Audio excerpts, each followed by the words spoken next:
So this is our house. As you can see, the shed has had a couple of years worth of no maintenance. The garden is in a shocking state. I know it's a bit of a bad day, but this here used to be a lawn, and this was a decking. The decking was about 6 months old at the time of the leak. The builders they decided to put the stuff on there because they thought they could salvage it, but really they've just knackered the decking, I guess. As we go into the house, you can see the exterior has had no maintenance in a couple of years. So the porch has started to go rotten, and we enter into the living room. So when the builders came and they stripped out the wall covering. So this wall here is back to basically brick. This wall's still plastered. This wall is left with some nice Artex and some old plaster, and the window wall, the front window wall, still got Artex and quite a lot of damp still sort of everywhere. Ignore the bike, just cycled over. The floor was a slate floor, so it's a blue slate floor with underfloor heating, electric underfloor heating, and good insulation. Into what was our dining room. Obviously it's mostly back to bare brick. You can see the ceiling. Nothing much to say about this one, it's the same. Very damp still. Someone painted a nice sun on the wall once. Smells very damp. It's not a pleasant place to be. It's completely stripped out, the electrics don't work. Under the stairs, still very damp. Still signs of damp in there. The kitchen, all of the woodwork around and everywhere, all of the woodwork in the house has all been warped. The kitchen wasn't so bad, but it's kind of gone bad. So the kitchen units have obviously absorbed the water from being in a damp environment. The cooker is done for, washing machine's done for, the fridge is done for. We've already got rid of the freezer because that was done for. You can see the back of the door, it's still showing lots of signs of damp. All along this wall you can see where the damp has gone under the paint, under the plaster. The window frame, it's not in terrible condition now, but you can see sort of in between the junk what condition it's like. It's not in great nick. The rest of the plaster in here isn't actually so bad, but the electrics are sort of not working, so we're not able to do anything. The boiler is no longer operational, partly because the half the radiators have been removed, partly because we've not been able to use it, partly because we've not been able to service it. But it's not worked now for 2 years, and it's been in a damp environment, so we've got to assume that's kind of done for. So we'll go back through the living room, and we'll try and go upstairs. So the stairs, obviously the carpet's been removed. The wood is still very damp.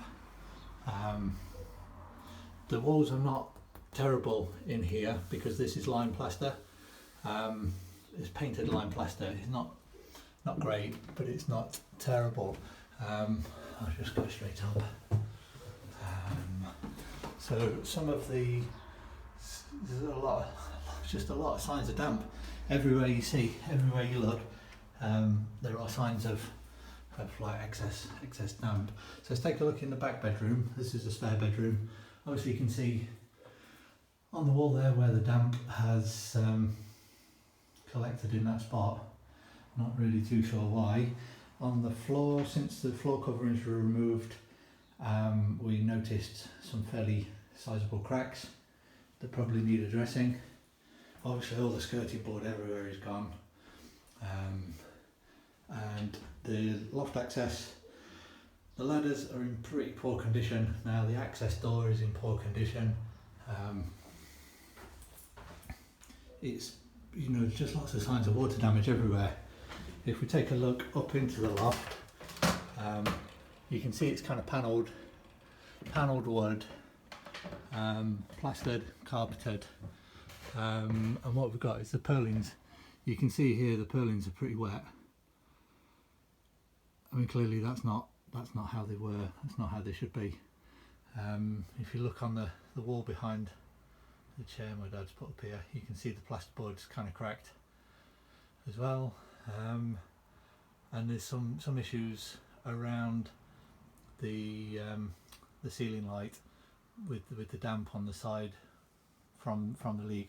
What's happening is when because there's nobody coming and going every day, the condensation forms on this wood almost every day. So the house is still damp, it still smells damp, and we are it's basically warming and cooling every day, and the condensation is forming on this wood. So this was the master bedroom. You see a large fitted wardrobe. You know, everything about this is now warped. You can see it's kind of warped and stuck.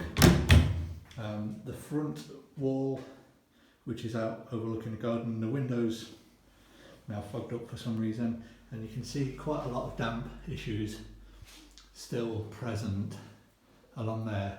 This wall surface was falling off on its own accord, and it's been removed.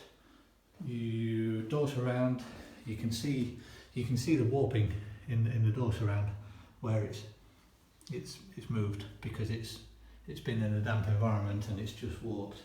A small space above the stairs. You can see the painted walls are all flaking off because of the damp. This was just a storage room. There's nothing more, just a little storage room. And then we'll just take a quick look in the bathroom. So this was the main epicenter of the disaster. The only thing that's left in here now is a toilet. It was this area here where the sink unit was and the initial escape of water came from. Obviously we've got no electrics in here, no shower, no anything. The bare floor. We've got quite a lot of cracking. And when you look from downstairs, you can actually see the light upstairs in the bathroom. So the cracks are pretty substantial. Obviously there's no woodwork apart from the little windowsill left in here because everything was warped. Everything was broken and needed tearing out. The small room here, there's nothing really to see in this room. Just the wood surround on the doors. It's starting to separate. And that's pretty much it. That's this house. This has been empty like this for just over 2 years now. We had all of our belongings and everything removed exactly 2 years ago, within a week or so now. So it's been empty. It was declared dry about 1.5 years ago. If you could smell through the video, you'll see that this is not dry. It's still got a very high humidity in here. It smells bad, and it still needs quite a lot of work. It still needs everything doing. So I just wanted to share this video of the current condition so that you can see what we've been left with. Thanks for watching. Bye.